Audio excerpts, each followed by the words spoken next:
នៅឆ្ងាយឆ្ងាយដាច់អាឡ័យអនុស្សាវរីយ៍ជាប់ដោយ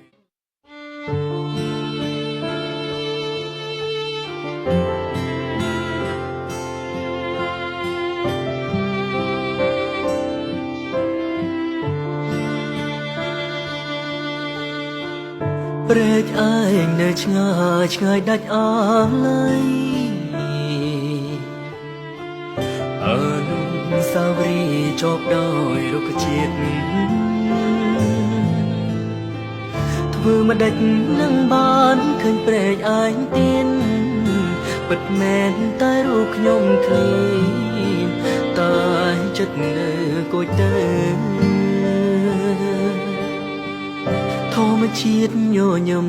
ដែលធ្លាប់រាំងទាំង